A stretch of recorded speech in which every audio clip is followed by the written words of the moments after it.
Welcome to Palatable a show where we take the complexity out of politics and make it palatable for you. With me, your host, Tapelo Maslela, welcome to this show.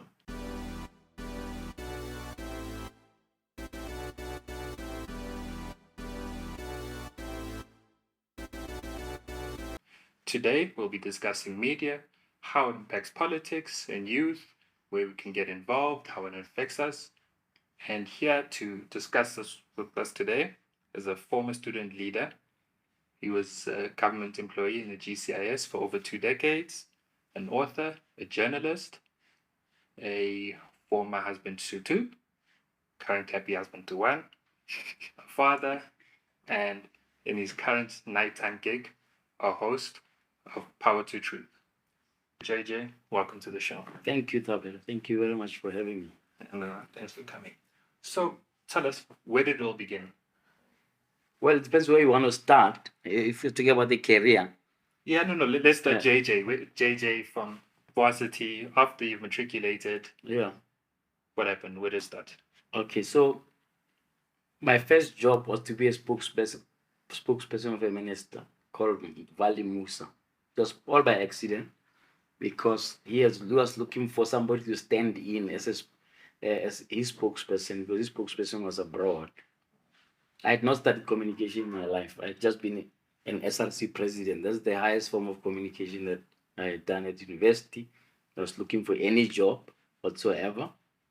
I was expecting my firstborn, and I had no job. So I went to this interview with him. He talked to me for 10 minutes and said, "When can you start?" So that's really, it was by accident. So all the things that I've learned about communications has to start as what we call in-service training, right? Because just all a blur. But because at the interview you say, "I can do it." Then you arrive on day one, they say, "Oh, you said you can do it.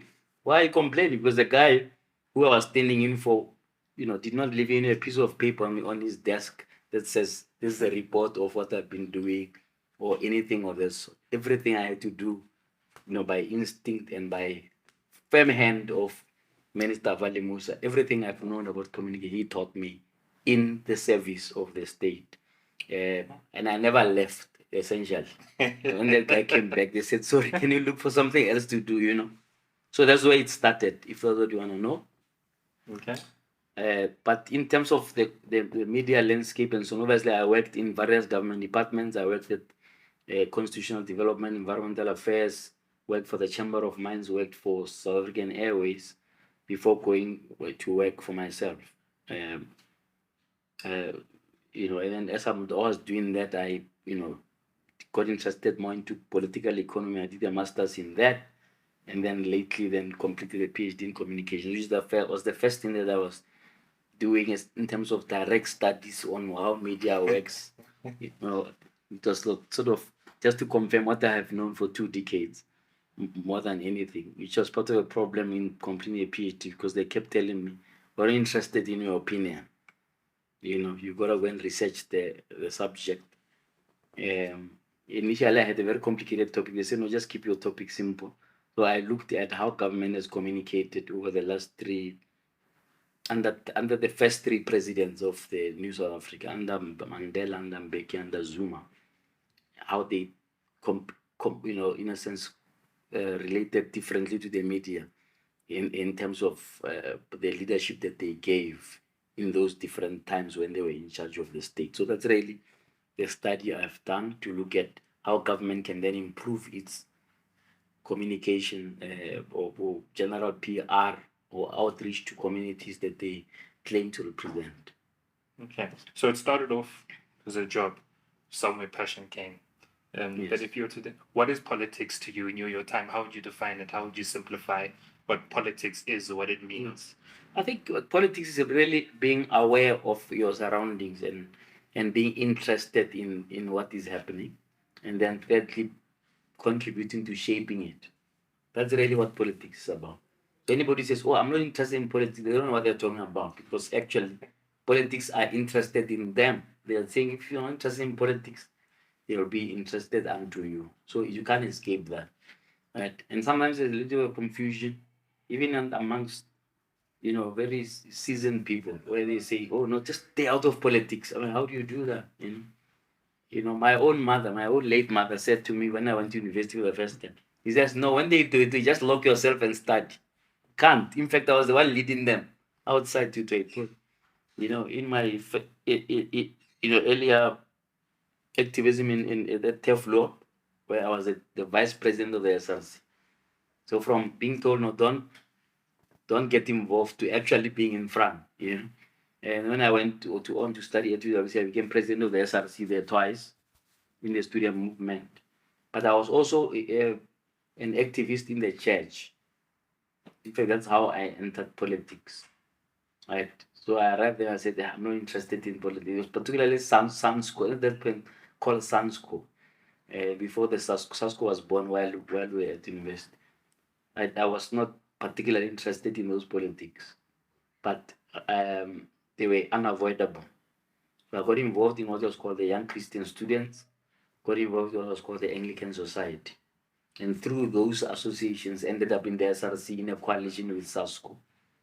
In my first participation in the SRC. Then later on, when I got to UWC, I joined SASCO. I was chairperson of SASCO, then president of the SRC twice. So that was a roundabout way of entering politics. But you can see, even though I tried to avoid it, I still ended up in the middle of the politics of governance, governing the student bodies, and of course later on in life being also in politics of councils. I've been on the council of the University of the Northwest. I've been on the council of the University of the Western Cape for many years. I still sit on the board of what is called the UWC Foundation, which looks at after the alumni fundraising for the university and so on. So politics in different shapes, and size of how you get involved in what is around you. In my case, a lot of involvement in education, higher education, student politics, and then later on, mainstream politics as well. So from there, politics, you're saying, covers across the board. And the presidency in SONA was talking about job creation being more responsibility of the private sector. And there's a general perception that government's also responsible for the higher employment.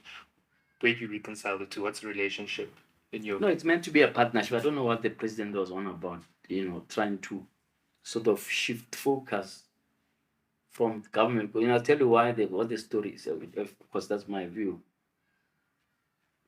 President Zuma in 2009 promised that government was going to create 5 million jobs. Okay, just quite a lavish undertaking. 5 million jobs. And then before that, ink was even dry on that promise. He says, no, sorry, I didn't mean it. The government will create 5 million job opportunities. So he realized already this thing of jobs is not working out. But Ramaphosa himself, 2 years or 3 years ago, promised 2 million jobs over 5 years. Right? Now we're going to come and say, how far are you? And he didn't say anything about that. He didn't say 3 years ago when I took over, I promised 2 million jobs. In the last 3 years, if anything, we lost 2 million jobs over the COVID period. Because COVID is a new excuse, but it doesn't matter. The number is we lost 2 million jobs. We didn't create 2 million jobs. So I suspect that they said to him, listen, Chief, please don't make another promise of jobs. And he then says, no, let the private sector do that. That is lazy. Right? The reality is government has to set itself targets of how they are going to create jobs. They are in charge of over 700 parastatals. You understand? The government owns 700 companies. So what is he talking about when he says they want to create jobs? Why don't they sell those companies? Those companies have people working for them. Thousands of people. And if they are well run, they could hire even more people. Right? Private sector, yes, needs a proper environment to create jobs, but that's not their core business. When I run a business, I want to make profit. I'm not, the first thing in my head is not to create a job. Create jobs in order to make the profit. And if those jobs are in the way of profit, the first thing to go will be those jobs. You understand? So to stand there and say, private sector must create, as we all know, it's not the job of government. It's the most ill-advised thing. The trouble with the president that surrounding himself with a few people who are really a stumbling block to his own success, honestly. Moving away from in that chat. And coming back towards media and politics, Mm. what's the relationship there? How do the two intertwine? Yeah. Well, we've got something in the called the public sphere. The public sphere consists of players in the politics of a society.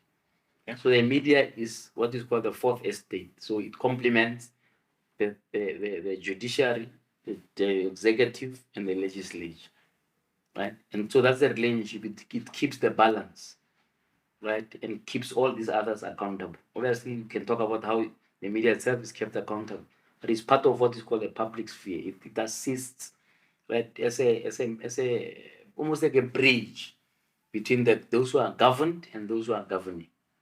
Right? It creates that bridge, that communication channel, essentially. Right?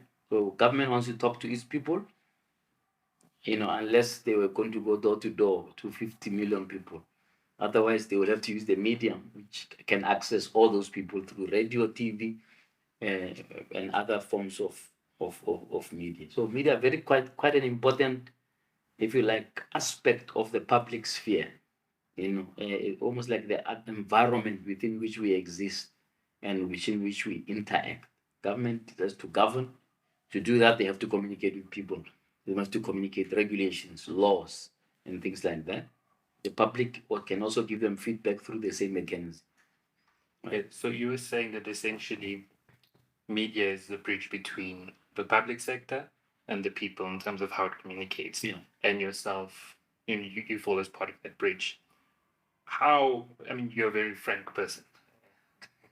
How do you now go about communicating that and doing your role without, and being that bridge, without bringing your personal beliefs, personal views in it? Or is that part of the... Yeah, no, I'm interested in objectivity. That's not my job, because I'm not a journalist. Right? I just happen to have a big opinion or a big mouth, essentially, right? And I just happen to have a platform, right? In print, I started there in writing opinion pieces about whatever I was thinking about. And then I was given a radio platform and given a TV platform, but not as a journalist, but as somebody who can trigger conversations. Right? So the objectivity is not really at the top of my mind. What's at the top of my mind is to challenge people to think differently. Understand my point? So if I was a journalist, I would sit there and be afraid to state my view because they'll say, "Oh no, you're biased. How can you say this about the minister?" I'm not interested in that. That's not my job. My job is to trigger conversations in society through a frank dialogue. Whatever I touch, whether it's media, whether it's print or radio or TV, the underlying theme is frank dialogue. I actually own a platform called Frank Dialogue, which we obviously kept on pause because of the COVID, because people couldn't gather, but we'll be relaunching that soon, where we could actually gather people from different points of view to talk over a dinner and understand each other. So what you see in the other spaces is almost like an extension of that concept. So what you're answering now is basically answering the question I was going to ask next. In your book where you're writing letters, there's one you wrote to South Africa as a whole, where you're basically saying that people hold back from expressing their opinion because they're scared of being called unpatriotic. You've mentioned that there is your platform, but what other platforms and how else do you think youth can go about voicing their opinions, being constructive about it to the media without being ostracized or being labeled unpatriotic? No. Part of expressing your views very strongly in society will come with being ostracized. It's not something that you can run away from, because we're still a maturing democracy. There are people, particularly politicians, who are very nervous about being criticized or critiqued. Even as mild as criticism irritates some of them. We also deal with that all the time. So they hate anybody who really can tell them the truth. Right? It's not just here, it's everywhere. In other places, they pretend about it. They pretend to like the media and so on. In the politicians that we have now here, there's one or two who are friendly to the media, who understand that they need to come in an account. But the others who hate it, they know they have to do it. at some point. There are some ministers who have been asking to come and talk to me for years. They'll find an excuse. Right. So the youth have to say, how am I getting involved to change society? You have to ask that question as early as possible in their lives. Right. And it doesn't have to be politics or party politics, let me put it that way. Everything they touch will be politics, whether at a youth club or at a church group or whatever else. Right? So you have to find out, even at a young age, what can I make a difference? Where can I make a difference in my community? When I was 14 years old, at the high school that I went to called Soho High School, I started a project there called Operation Feed the Hungry. Right? So I started in an assembly and said to people, please tomorrow, please bring, we call it commodities, tin stuffs, whatever, pack of meal, sugar, whatever, for people who don't have. We'll gather them here, and once a week, we'll take them on your behalf to orphanages and places like that, where there are people who are in need. But when you have thrown away tin stuff because you've got plenty in your, bring one, right? Now, nobody sat down with me and said, this is what you ought to have to. I had to come up with something like that, that is an impact in that community. So the orphanages in that area knew that every Friday we'll come there and we give them food from the students of the Soho High School. Right? I'm giving that example to show you it didn't have to do anything with politics. Right? It had to do with just consciousness. And the consciousness starts at a very age where you understand that you are not there just for yourself. You got to be there for others who are less privileged than you or who are vulnerable, more vulnerable than you are. So that's how the youth have to do. The issue of speaking out and so on will happen naturally. And because once you get involved in those things, you start to question, why should I be collecting? Do you have a government? Do you have a local government? Do they care? Why aren't they doing that? Why aren't they collecting that food from community and making sure that the people don't starve? You see, so your consciousness will snowball from your activity, right? And every activity, there's no activity that's unimportant. It could be at the church youth group. In the church youth group, there will be things that will shape the way you think, things that will shape your future in a sense, indirectly, right? And so on. So when you're on a campus, there are students who say, I'm not getting involved, I'm just go to the library. Right? So they leave the place with a distinction in BCom and whatever. Their first job, they ask them, can you run a meeting? We want to give you a job here, but we want somebody who can coordinate 3 people. At BCom, they don't teach you that. But when you're at university and you get involved in a student society of what kind or another, you're going to have to write minutes at some point, coordinate a meeting, solve conflict, all the stuff that prepares you for real life. Because a bubble where you just wake up and go to the library doesn't exist. There's no life like that. So, a young person, you need to ask yourself, yes, I'm on the university. Here is what I'm here to do to finish the degree. But what is the extracurricular stuff I need to get involved in? Sports, religion, politics, or party politics. What do I fancy and should I get involved? That complements this mainstream that you are there to do of your studies and what. So that when you are a complete human being, right, who understands that you have to get along with other people. Simple things like that. Be able to be an agreeable person, be able to solve conflict, etc. So now, how would you advise going said so people that are currently studying media or that want to get into the space of media, how they can be activists in their space in this day and age with the challenges we face? How would you?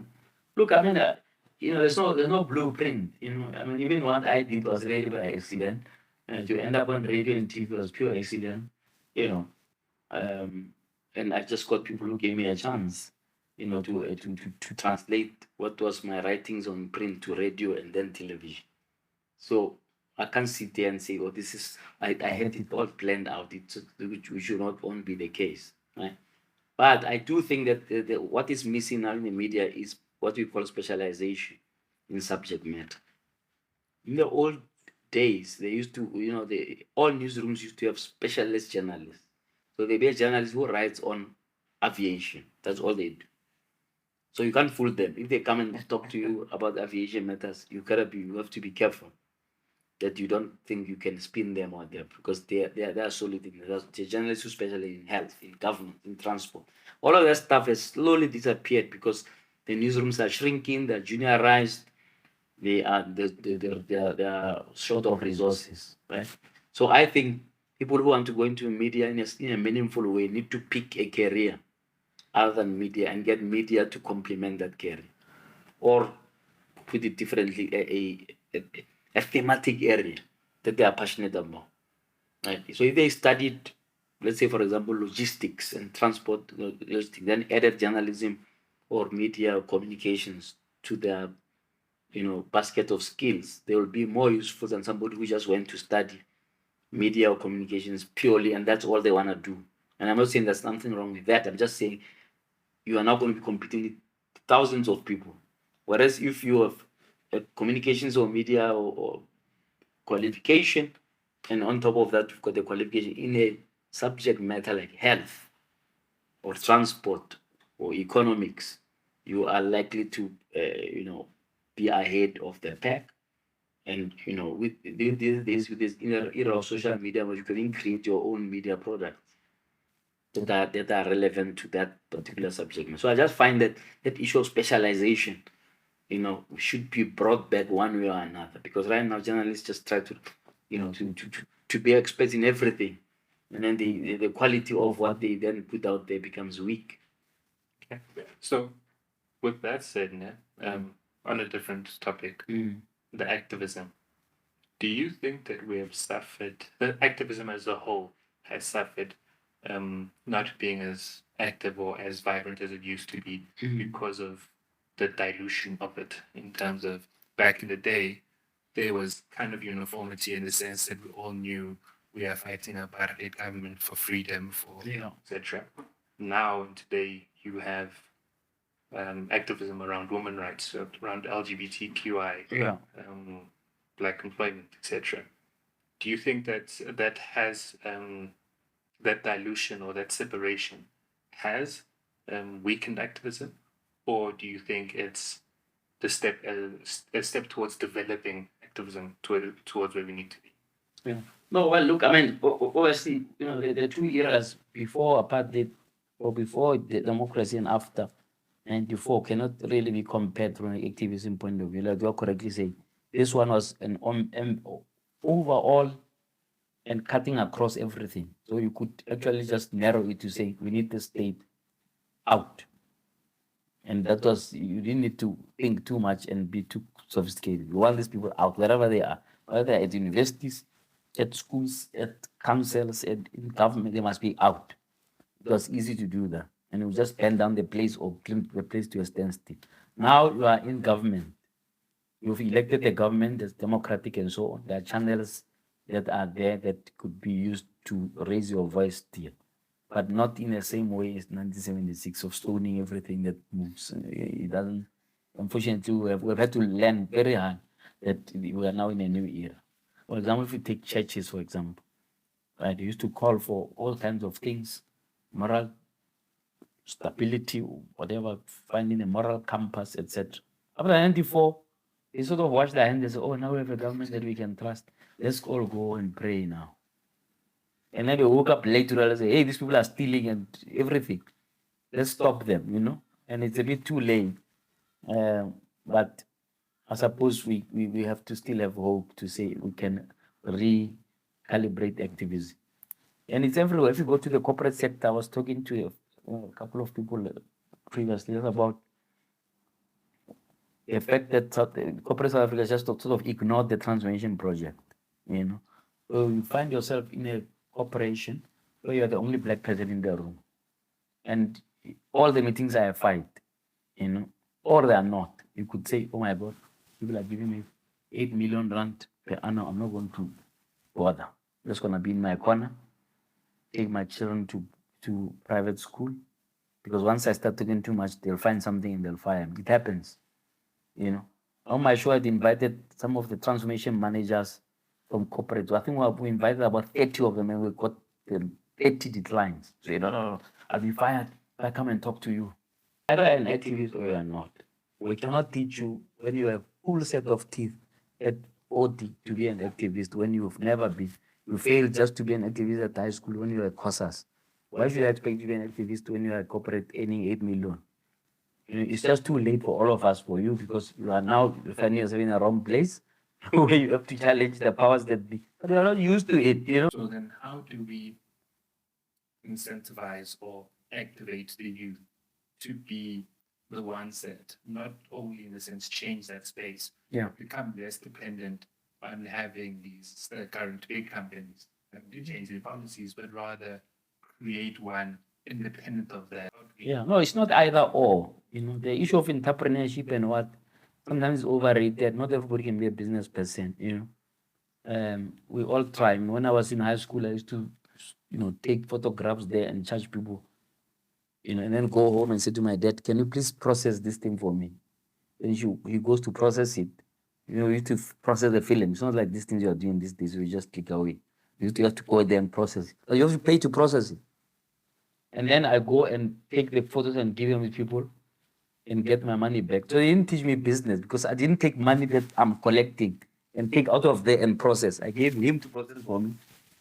No wonder my business has been failing over the years because nobody really taught me. So not everybody can be an entrepreneur. Other people must just study and go and work. Because once you also have be an entrepreneur, you must also have people you can hire to do things.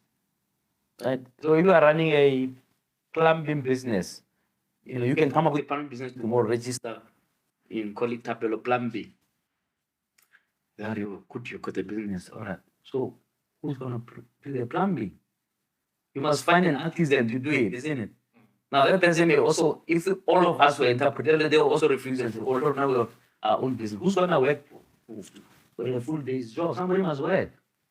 Why do you think there's been a slow intake of youth across, let it be parliament, councils, all these jobs, senior? Yeah, because the guys who are there don't know anything else. They went into politics as a career.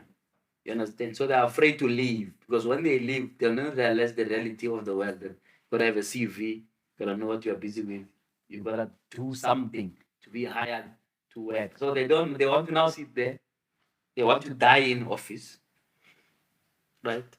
Because if they leave, they don't know what else they don't know anything else. A person left for exile, then he came back in 1994 and then became a minister. That's all they know. You say to them, go and work, but what? They can't work to save their life, some of the guys. We've seen some of them who went out of government and had to try to go and work in the private sector. It is just, they're used to just instructing people and so on, and then sitting, and some of them just slumbering off in parliament.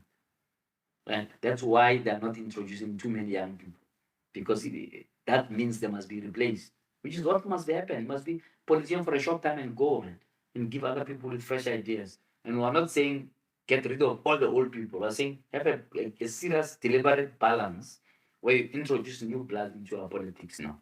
Now we need people who know what they are doing. We need people who have studied something at least so that they cannot be fooled by people who work for them. That's the key reason why you have slow intake. The ANC activists and so on, they have all given up. I don't know when last we had anybody talk about generation mix in the ANC structures. They talk about it when Baldwin wanted to be a Secretary General, and that didn't happen. Thanks goodness. But the principle was correct. You understand? But you can't just be a leader because you are young. Do you have what it takes to lead, to inspire people? Or you think because you are 30 something, you must just be made a minister? No. And part of that building is through the activism, through SRCs, etc. Absolutely, those are very important, and they should also not be taken for granted. In other words, you mustn't assume that they will just be on autopilot and automatically know what they're supposed to be doing. Because when I left university, one of the first things that I did was to develop a course, right, for student leadership, where I went around the country and actually used former SRC people to train new SRC members about how to be an SRC in a new dispensation. So you've had international exposure, right? Mm. From the research, they're basically international events you've chaired, you've engaged with. How does our youth activism, our youth participation measure with our fellow African counterparts in your experience? Well, look, I mean, it's a different context. In a number of African countries, they had a similar experience with us because they had to struggle and take out the colonial powers and put in, a new liberation movement into power. So we've got some similarities, and that's why it's a pity that we don't have too much interaction. Particularly South Africans are very insular. They really are inward looking. But actually, you can learn from, leaders or young people in Namibia who have the same exact history as us. Right? You can learn from people in Nigeria, young people in Botswana, and so. And that's why we need structures like SADC must wake up and do exchange programs where students from there or young people from there go to other countries to experience something different. So we're on par. South African youth have led many international youth organizations. I also led, during my time, I led the international organization of Canadian youth, which was based in New York and London. I would assume part of the reason why there has been that decline in terms of activism would be because there hasn't been adequate communication that reaches the youth.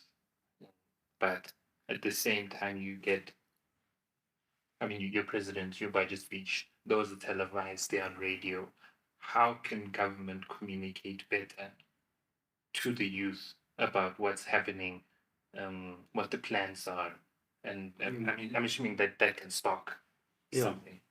No, government communication needs a total overhaul. But what means?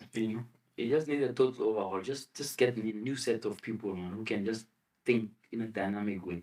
People that are old, they've been there in GCS for donkey years, and they've got no new ideas, unfortunately. We need a fresh breed of people who can understand how social media works, for example. If you go there and you just Google, you'll find that half of the government communicators are not even on social media. They don't know what's going on. There's a whole universe happening on Facebook, Twitter, and all of this technology that they are not aware of. They're just blindly going up and down, without understanding that. And that's only one part. Then we've got a poor strategy around community media. There's over 200 community radio stations in this country, over 200 community newspapers. Try and find something constructive that government is saying there, you'll battle. We just had the state of the province here, and I'm sure that was broadcast on a couple of radio stations. But between now and next year, sober, just find out how many times have the premier or whatever visited those stations. You find at zero. You understand? So there's some basic. So we need to go back to basics. It's nothing complex. Cannot tell you anything complicated. In fact, in my PhD, I deal with this matter very in detail and give recommendations of what government should be doing to communicate better. Okay, but there are basics. Without going too much into it, what are those practical steps? First of all, investment in a relationship with the media. Right? You may take it for granted, but actually, a number of government communicators are clueless about how to create a good relationship with the media. Right? And the irony of it is that part of the trouble is that they over rely on technology. To build a relationship, you cannot just see in your office and send emails to people. You don't know these people, how they look. You've never met them in your life. You just know them as an email address. In our time when there was not even an email, we used to stand at the fax and fax these people and then phone them and say, "Did you receive the fax?" And they say, "No, we didn't receive it. Please, the paper is finished." I'm sure you don't know what I'm talking about. There's a machine called a fax machine. It transmits the paper that side. Right? These days, you say, "Please send to all," and then you just send to 100 people at a time. You've not met these people. Some of them are dead. You don't even know. because you didn't update the database, etc. So that's why if you go back to basics, you'll be able to take a walk to a media house and say hello to the editor. Literally, I'm not joking. And in Gauteng here, around the head office of the independent newspapers, there are 10 government departments. In fact, one of those departments share a garage door with the Star. But if you go there and ask those editors, when last did you get a visit from a government communicator, they'll be surprised what they're talking about. Because those communicators don't walk out of their office, go across to the editor and say, I came to say hello, I realize it's your birthday or your dog's birthday or whatever. In that you're saying that there should be a relationship between media and Yeah, you must invest in that relationship, because that the media is, as I was saying at the beginning of the interview, is a bridge, right? But what's the use of a bridge if you don't use it? You've got to be able to say, I'm creating this relationship with the media so that when my minister or MEC wants to communicate something in the community, I'm able to pick up a phone and say, we've got this story. What do you think? Sell the story to the editor, or want to place an opinion piece in your paper, and so on. Some of the government communicators don't even know who's the editors of this big publication. Okay, so let's say there's a public, a government representative there now, right? And they would like to engage with the media more. Yeah. But now they are held back by this perception that media drives its own narrative. Or Yeah, but who influences the narrative? People are sitting in their offices. How will they influence the narrative? I had a training of a couple of years ago of the chairpersons of all the committees in Parliament. I came there, spent a week with them to try and change their perception of how the media works and so. I was alarmed at some of the things I heard there. I mean, they said to me, no, you see, if we talk to journalists, our place of deployment will think that we leak the information to them. I said, oh my God.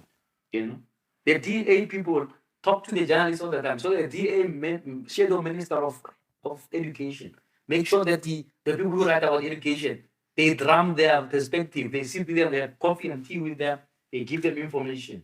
So that the day they write an article, their perspective, which will come through, from where? From the people who've been talking to them. These ones, who are the ruling party, who are the chairperson, they run away from the press. And then they get surprised when they get bad publicity. But how do the journalists know they're thinking if they don't meet and talk to them? So I'm not talking about complicated stuff here. I'm talking about basics. To say you want your message to be out there, you create a channel. Right? You are a chairperson of a portfolio committee on energy. The least you can do is to know who in the business they rise on energy, who in the Star rise on energy. Reach out to them, tell them, hey, by the way, this is what the ANC thinks about the current energy crisis. And we, by the way, have a paper at our recent conference or policy conference here. I understand the part where you're saying building the relationships now through the communication and just sharing of documents, etc. But I mean, there've been many times where there's a story about something, and in reality, it's a different picture. From what actually happened. So one thing happens, but then in the media it's reported or glamorized, or I don't know, it's exaggerated.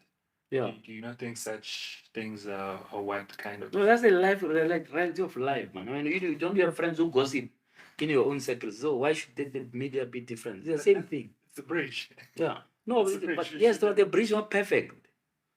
You understand? We will get that way in which utopia. It's not perfect. The issue is those people who are journalists, they are there to do a job. Right? They often are hindered in that job by government communicators who don't know what they are doing, who become some kind of gatekeepers to their principals. They don't give them access to experts, and so on. And then when the story is inadequate, to put it in mind, they are surprised, but they are sitting with the information. You understand? So I'm not saying the media is perfect. In fact, I did a research on this thing, found that of all the cases reported to the press ombudsman, right, over 60% of those were judged in favor of the media. Contrary to this thing where you think every single thing is wrong and so on. Media has to produce, in this country, we've got over 30 to 40 daily newspapers. Daily. They have to produce billions of words a day. Surely they're getting it wrong somewhere. Right? So the question is, how do you mitigate that? Right? You mitigate that. One, there's a proper regulation, so you can report the media who write wrong things. Right? Secondly, you create a proper PR plan for whatever organization, be it the government, be it NGO, be it private company, that ensures that there is an open channel between the media and whoever else is running an organization, a department, or whatever else. If you don't do that, and you do these things where a journalist phones you, I was talking to some academics yesterday at the university doing a media training. They're telling them, if you run away, the media will just go and write that you are run away. That's it. Because they've got a daily newspaper to produce. So if they call you and say, please, Thabane, can we have a view from your organization and so on? You say to them, I'll come back to you. And you don't. They're not going to wait for you.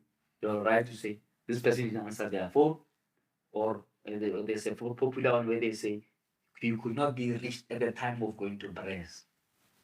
And that already tells you there's a problem. Because if you have a good relationship with the media, even if they have a terrible story, they'll give you a chance to respond. Because they know you're going to come back to them. You could even say to them, I don't have the information right away on me. Because I have to find it from the rest. Usually the spokesperson doesn't have all the information. They have to phone another person. Get back to you. Yeah. No, but you tell them when you get back to them. Give me a day. Give me 2 days to say, oh, no, it's too big. Or everybody's on leave. Give me 3 days. Right? The only reason they'll give you that is because they trust that you'll come back to them.